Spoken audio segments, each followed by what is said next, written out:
Segunda carta do apóstolo Paulo aos Coríntios, capítulo 5, versos 14 e 15. Pois o que nos motiva é o amor de Cristo, porque concluímos que, se um morreu por todos, logo todos morreram. E ele morreu por todos, para que os que vivem não vivam mais para si mesmos, mas para aquele que por eles morreu e ressuscitou. Santo Deus, na tua grandeza e misericórdia, nós em nossa pequenez e falibilidade, nós te pedimos graça nessa hora. Deus, não me deixes errar, faze-me fiel à exposição da tua palavra e inclina agora os nossos ouvidos para ouvir o que tens a nos dizer, porque cremos que esta palavra inspirada foi pronunciada por tua própria boca através da pena de Paulo. Em nome de Jesus, amém. Meus irmãos, existem perguntas que fazem parte da natureza humana. Os irmãos são conhecedores das grandes questões que todos os homens de todos os tempos levantam.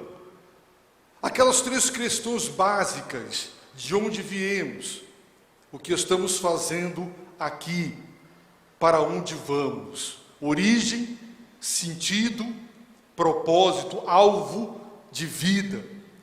Todos os seres humanos, quando chegam à idade da razão, questionam a existência, querem saber de onde viemos, como e quando tudo começou, qual é o sentido e o propósito. Vivemos para quê? Por quê? O apóstolo Paulo, meus irmãos, de uma maneira maravilhosa, nesses dois versos, ele compartilha conosco a força propulsora da sua vida. Ele compartilha conosco o sentido do seu existir. Ele compartilha conosco o alvo da sua vida. E ao fazê-lo, ele está ensinando como todo e cada cristão deveria viver a sua vida. Aqui nós temos um padrão do como aquele que foi e é salvo pela graça por meio da fé deve viver a sua vida. Se de alguma maneira a sua vida discorda, contraria e está longe do que nós vamos aprender neste texto, é preciso voltar ao trilho, é preciso resgatar o sentido da existência, o alvo da vida e a força para viver. O apóstolo Paulo, neste capítulo 5, neste magnífico capítulo, ele nos ensina que Deus nos ressuscitará e nos dará corpos glorificados, espirituais, ressurretos. Ou seja, Paulo está falando que Deus consumará a obra graciosa da salvação de nossas vidas. E esta consumação se dará quando Ele nos glorificar, naquele momento da ressurreição, quando receberemos os corpos glorificados, isentos de pecados, aperfeiçoados, quando a imagem de Deus danificada pelo pecado será plena e totalmente restaurada. Seremos como Ele é, porque nós o veremos. Paulo nos diz, meus irmãos, que Deus nos preparou para isso. Sabe como? Em primeiro lugar, nos dando a revelação, onde nós encontramos as promessas da salvação. Em segundo lugar, nos dando o revelador, o Espírito Santo, em nosso coração, que é também a garantia, a certeza plena de que estas promessas se cumprirão. Ao mesmo tempo, Deus nos deu a fé para que possamos, com a ajuda do revelador, entender a revelação. A fé é o canal por onde passa tudo que vem do revelador para cada um de nós, a própria revelação. Por isso nós aprendemos que devemos viver pela fé. Paulo já declarou que a certeza da salvação nos coloca num estado constante, ininterrupto de ânimo, de confiança, de coragem. Embora a vida nos proporcione as suas tristezas e o mundo as suas tribulações, o estado de ânimo daquele que crê nas promessas de Deus é de plena confiança, pela certeza da vitória. Paulo também, meus irmãos, compartilha conosco neste maravilhoso capítulo que a preferência cristã é deixar esta casa para estar para sempre com Deus, vê-lo face a face. Por isso, o apóstolo Paulo declarou: eu me esforço para viver uma vida que o agrade. E aqui Paulo já compartilhou conosco mais uma vez com que propósito se vive a vida. Como se deve viver a vida diária?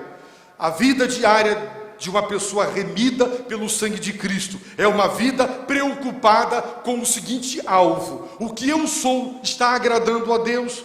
O que eu falo está agradando a Deus? O que eu faço está agradando a Deus? O alvo da vida é vivê-la para o agrado de Deus. E Jesus disse: o Pai está sempre comigo, Ele não me deixa só, porque eu faço sempre, e não de vez em quando, e nem 99% das vezes, mas eu faço sempre aquilo que o agrada.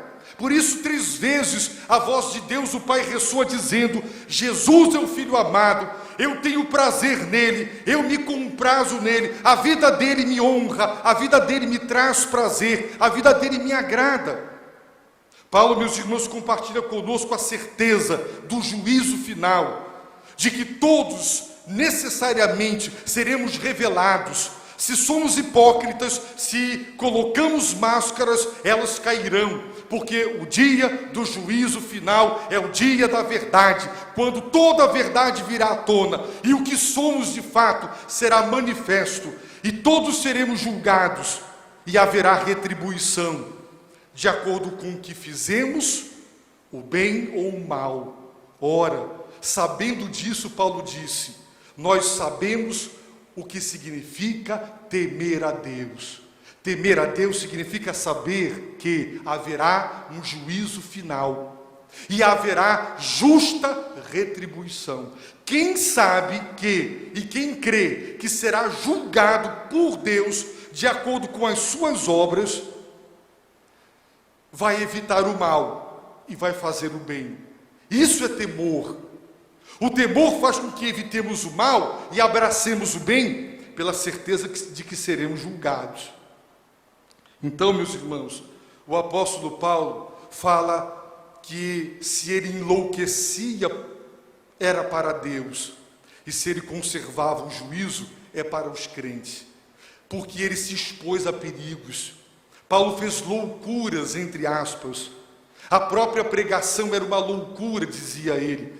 Ele se expunha diariamente a perigos, a ponto de dizer: morro todo dia, porque os perigos aos quais ele estava se expondo constantemente, só uma pessoa louca e insana estava se expondo a tantos perigos como ele, mas ele tinha tanta convicção da ressurreição e da necessidade de cumprir o dever, que ele agia daquela maneira, do ponto de vista humano, louca. Os irmãos sabem que Maria e os seus filhos que ela teve com José após o nascimento de Jesus, o primogênito, foram para prendê-lo, porque eles diziam: ele está fora de si, considerado louco pelos seus familiares, considerado endemoniado pelas autoridades religiosas. Assim Jesus foi considerado. Paulo era considerado louco, porque o que ele fazia, só uma pessoa sem juízo fazia. Mas Paulo disse: eu enlouqueço é para Deus, é por Deus e para Deus, mas se eu conservo o juízo é para vocês. Por isso ele pregava com maestria a palavra de Deus. Agora, no versículo 14, ele vai nos ensinar de onde ele extraía força, motivação, para ser o que era e para fazer o que fazia. Ele declara: pois o que nos motiva é o amor de Cristo.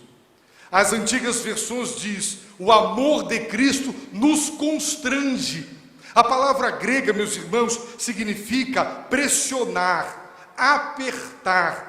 Ela tem o sentido de impelir, de compelir, de pressionar para gerar uma atitude. Paulo dizia: o amor de Jesus Cristo, o grande, inefável amor de Jesus, demonstrado na cruz do Calvário, esse amor me impele, me constrange, me motiva a renunciar, a me sacrificar e a ser o que eu devo ser e a fazer o que eu devo fazer cumprindo o meu dever, o amor de Cristo.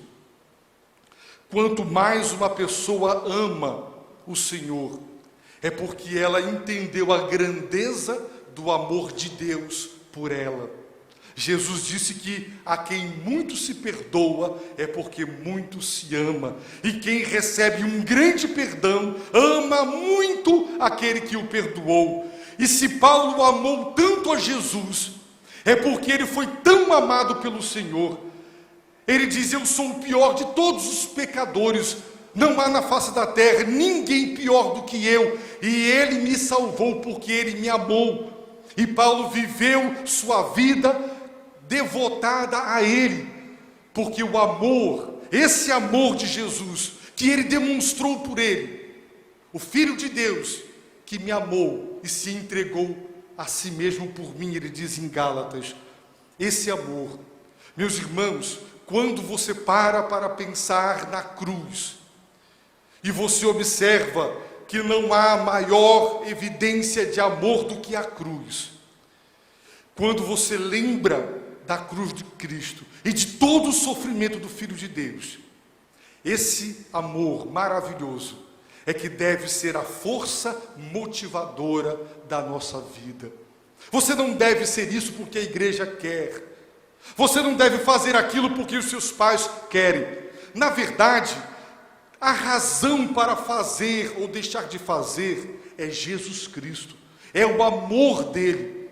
A ética cristã não pode mais ser um código de conduta externa, que é imposta sobre as pessoas, e elas são obrigadas a cumprir as regras da igreja. Não, nós temos que amar o Senhor, e Jesus disse: quem me ama, me obedece.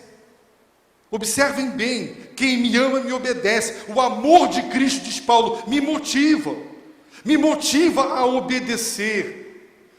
É essa grande manifestação de amor.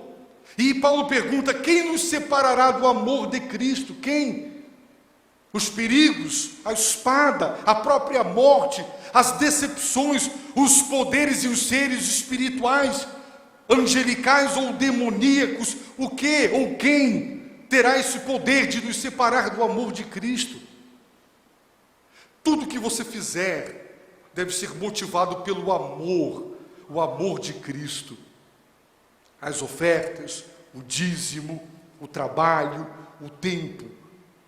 Quanto mais amor, mais motivação. E Paulo disse: a força que me move a tudo ser e fazer é o amor de Cristo. Agora os irmãos observem o raciocínio lógico do apóstolo. Porque concluímos que, os irmãos olhem para o texto, porque concluímos que, Paulo extraiu uma conclusão, ele vai fazer uma declaração que vai ser a sua premissa, e ele vai extrair dela uma conclusão. Concluímos o seguinte: se um morreu por todos, essa é a verdade. Qual é a conclusão? Todos morreram. Essa é a conclusão, porque concluímos que se um morreu por todos, todos morreram. A morte, nas Escrituras, ela é considerada uma pena, um castigo. Observem bem, o salário do pecado é a morte. Eu sou um pecador, sou culpado diante de Deus, e a pena que Deus prescreveu para mim e para você é a pena de morte. No entanto, Jesus, meus irmãos, é nosso representante substitutivo. Quando um jogador que está no banco, ele entra no lugar do jogador que se contundiu, ele o substitui. Vai cumprir o papel do outro, mas ele não representa o outro. Mas quando o embaixador é enviado a uma nação, ele vai na qualidade de representante. Então, o embaixador substitui a nação. Ele está ali, ele é a própria nação, mas ao mesmo tempo que ele substitui, ele representa. Quando Cristo vai à cruz, ele vai como nosso substituto, mas também como nosso representante.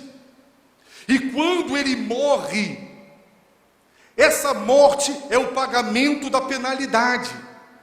E se ele é meu representante substituto, e se ele morre pagando a minha pena, então eu morri quando ele morreu. Se um morreu, todos morreram, todos aqueles que ele estava representando. É como se nós devêssemos dinheiro a uma única pessoa, e alguém vai lá e paga toda a dívida de todos.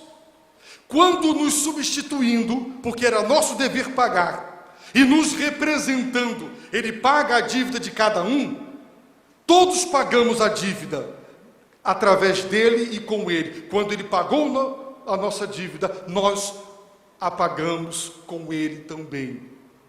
Vejam os irmãos, se uma pessoa pecou, como ela pode ser justificada do seu pecado?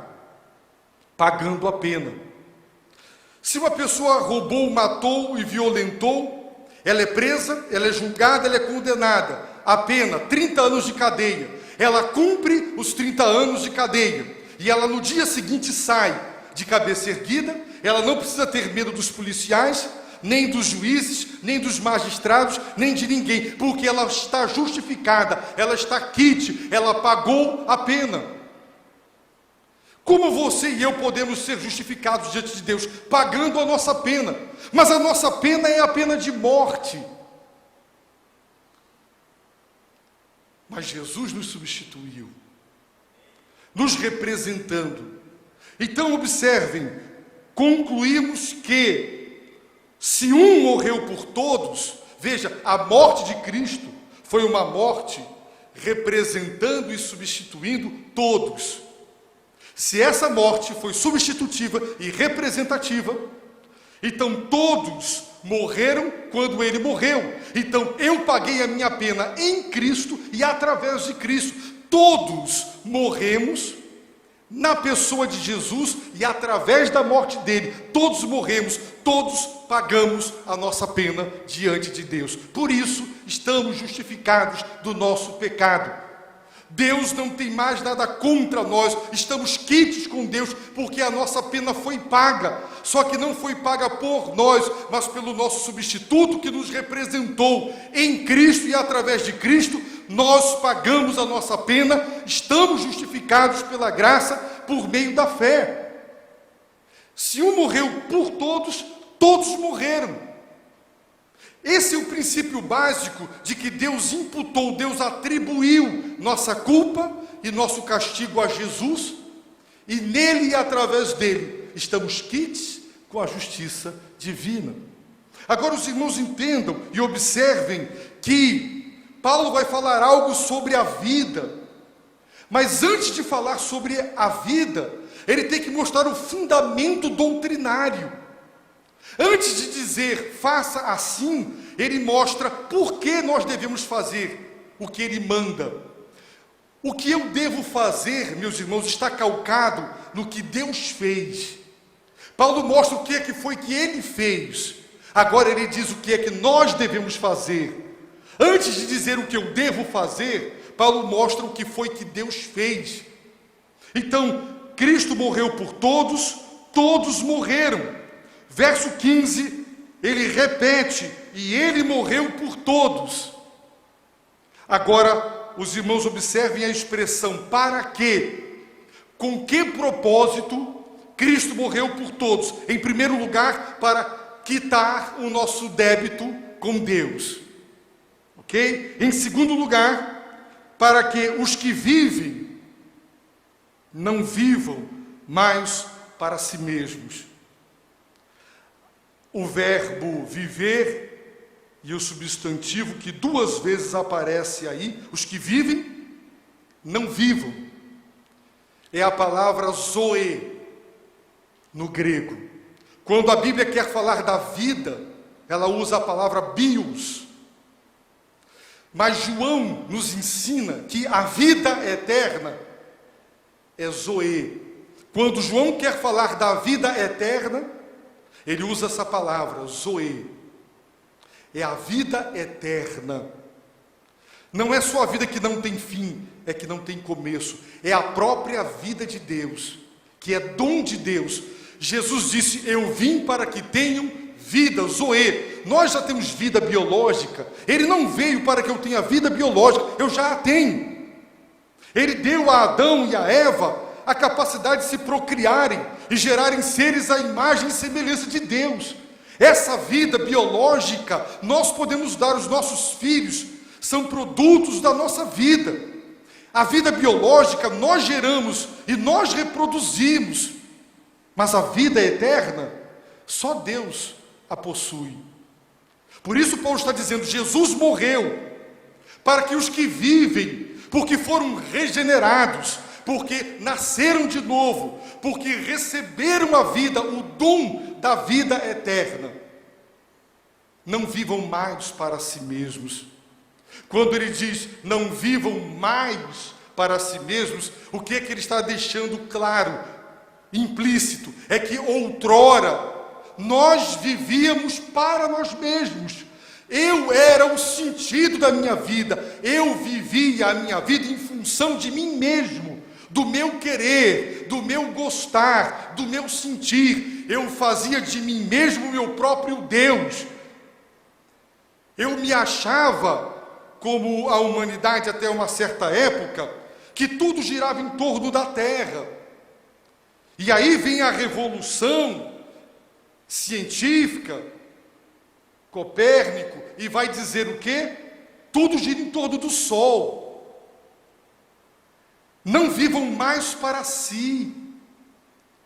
Uma pessoa que morreu com Cristo, na morte de Cristo, quem foi unido a Jesus espiritualmente, pelo poder do Espírito Santo, em sua morte na cruz, e ressuscitou espiritualmente com Ele, para viver uma nova vida, a vida eterna.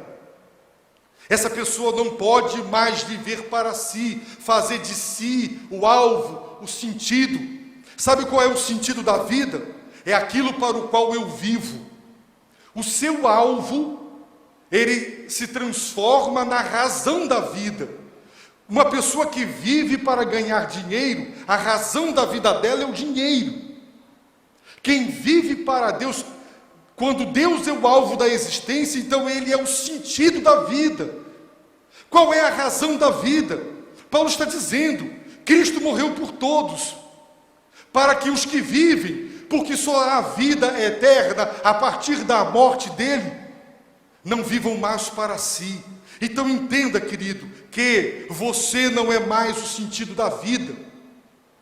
Os seus alvos não são mais o sentido da vida.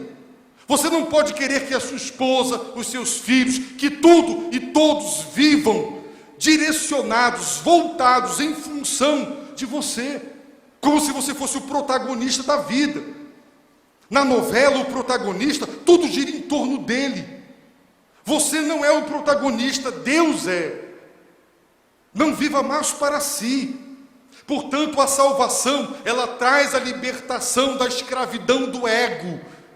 Eu quero, não é mais o eu. As pessoas dizem, eu quero ser feliz. A razão da vida não é ser feliz. A razão da vida é servir a Deus. E às vezes, para servir a Deus, nós vamos amargar algumas infelicidades. Mas se a razão da vida é ser feliz, então eu vou desagradar a Deus. Uma pessoa me disse, pastor, eu vou me desfazer do meu casamento, porque eu quero ser feliz. Você foi chamado para ser feliz ou para ser fiel? Se você quer ser feliz, você quer viver para si. Mas se você quer viver para aquele que por você morreu e ressuscitou, se ele é o alvo da sua existência e é o sentido da sua vida, agradá-lo é a meta. E ele não aprova o divórcio. Meus irmãos, divórcio é pecado aos olhos de Deus. Eu não vou dizer que é um pecado que Deus não perdoa, porque Deus perdoa pecados aos verdadeiramente arrependidos, mas que divórcio é pecado, é pecado. Essa é a verdade da palavra de Deus. Então, as pessoas estão em busca de felicidade. Eu quero me realizar. Irmãos, quando eu digo eu quero me realizar, eu estou dizendo que eu vivo para mim mesmo. Mas Jesus morreu por mim, para que eu não viva mais para mim, mas para Ele. Ele é o sentido da vida. Então terá coisas que eu vou fazer que vão me desagradar, vão me entristecer, mas vão honrá-lo, vão agradá-lo. É preciso compreender isso. Nós falhamos quando não devolvemos o dízimo, quando não devolvemos as nossas ofertas, porque nós achamos que aquilo é nosso, é para nós. Tudo é para Deus, meus irmãos, tudo. A qualidade da vida espiritual do crente depende dessa compreensão. Os irmãos olhem para o texto. O amor de Cristo nos constrange, e Paulo tira uma conclusão lógica. Concluímos que se um morreu por todos, no lugar e em benefício de todos, pagando a dívida de todos, todos morreram com ele. E ele morreu por todos para que os que vivem, só podemos viver, zoem, vida eterna. É interessante que no Evangelho de Mateus, de Marcos e de Lucas, a vida eterna é a vida que pertence à era por vir. Mas em João, a vida eterna é algo que todo aquele que crê agora recebe, experimenta e usufrui. Ele disse que ele escreveu o seu Evangelho para que creiamos que Jesus é o Cristo, que Jesus é o Filho de Deus, e para que crendo tenhais vida, Zoe, tenhais vida em seu nome. Eu só terei vida em nome do Senhor se eu crer que Ele é quem Ele disse ser, e Ele disse: eu sou o Cristo, Salvador do mundo, eu sou o Filho de Deus. Ele disse: eu vim para que tenham vida, Zoe, vida eterna.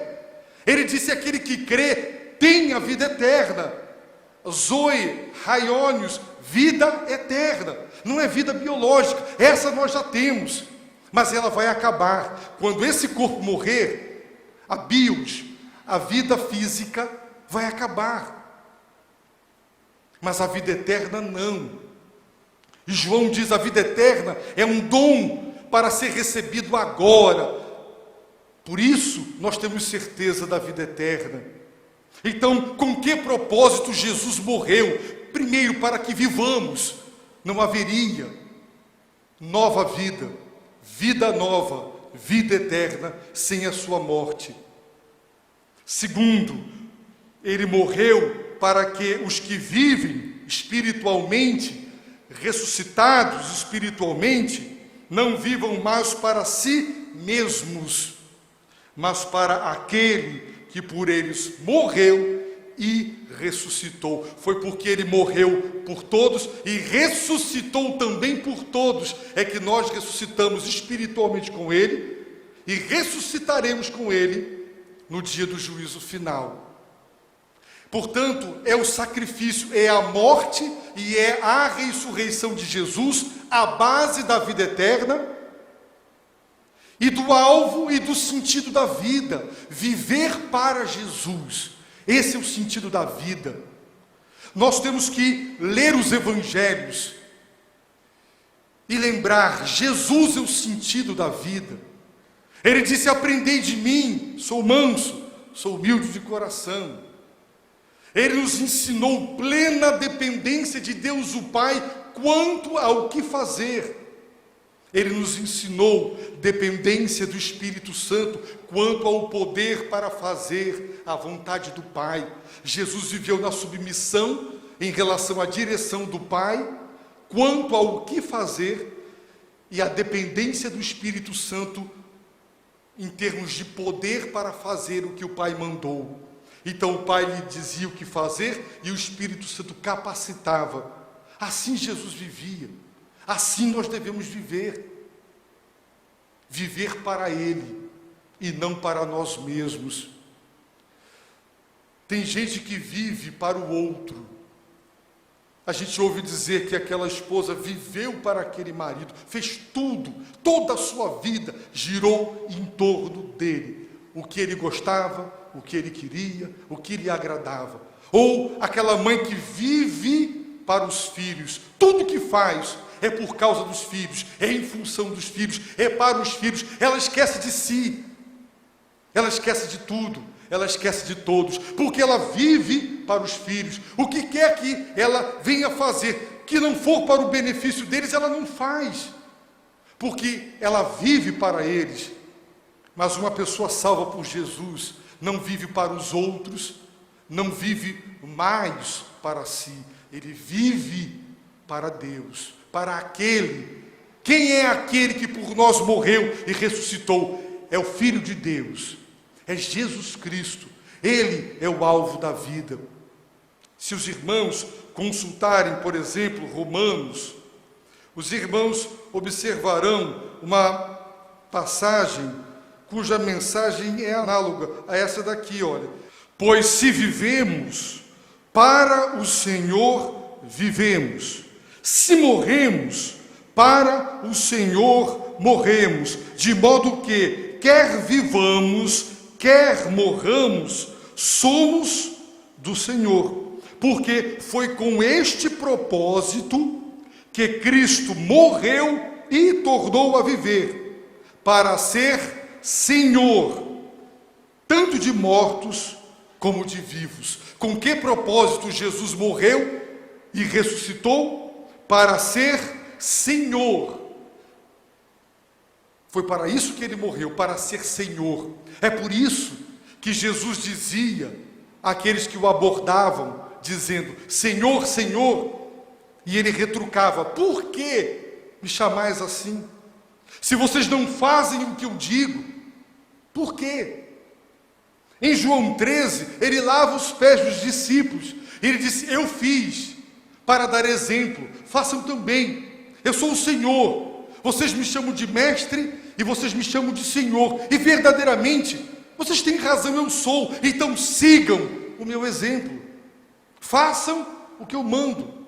A salvação, meus irmãos, é uma libertação que é uma troca de senhorio. E se há uma troca de senhorio, há também uma troca de lealdade. Se o pecado outrora era o meu Senhor, agora é Jesus. A lealdade tem que ser trocada. Se você tinha aquela pessoa como o seu inquilino, você pagava aluguel ao dono da propriedade, e se você mudou de propriedade, você paga aluguel para o outro. É uma troca de senhorio, é uma troca de lealdade. Você deve àquele que é o seu Senhor, então viva para Ele. Toda a exortação de Romanos 6 está fundamentada nisso. O pecado não terá mais domínio sobre vós, porque estás debaixo da graça. O velho homem foi crucificado para que o corpo do pecado, este corpo que o pecado se utiliza para se expressar, seja destruído, destronado. Com que propósito? Não sirvamos mais o pecado. Não deixe mais o pecado reinar em seu corpo mortal, diz Paulo. Por quê? Porque Cristo morreu e ressuscitou para que você viva uma nova vida, liberta do pecado, tendo um novo Senhor, e Jesus sendo o alvo e o sentido da sua existência. Se você não vive para Jesus, Você vive para si ou para os outros. Você ainda não entendeu o que significa ser cristão. Você ainda não entendeu o que significa ser uma pessoa convertida genuinamente. Então, lembre-se, o amor de Cristo nos motiva, é o amor dele. É lembrar do Santo Filho de Deus que em glória abre mão da glória eterna, se encarna, sofre como um criminoso, porque me amou. E Deus prova o seu amor para conosco. Cristo morreu por nós, quando nós ainda éramos pecadores. Esse amor é que deve ser a força que vai impelir você a evitar o mal, o pecado, o mundanismo, a fazer o bem, a servir. A força que motiva tem que vir daí. Eu não tenho que ser motivado a dar o dízimo para eu ter mais. Eu não devo dar o dízimo porque eu estou com medo de uma retaliação do céu. Eu dou o dízimo porque eu amo aquele que me amou. Ele me amou primeiro. Tudo, meus irmãos, a motivação tem que vir do amor, somente do amor de Cristo. Quando essa é a motivação, então a nossa vida cristã está no centro da vontade de Deus. Faça por amor, não faça por reconhecimento, não faça por aplauso, não faça para agradar, faça por amor àquele que amou você, Jesus, o Filho de Deus. Baixe a sua cabeça, feche os seus olhos, ore a Deus nesse momento. Você tem vivido para Deus? Você pode honestamente dizer: Deus é o alvo da minha vida, eu vivo para Ele, logo tudo o que o entristece, aborrece, eu rejeito. Ele é o sentido da minha vida, eu de fato o tenho como Senhor e Mestre. São as perguntas que precisamos responder nos nossos corações.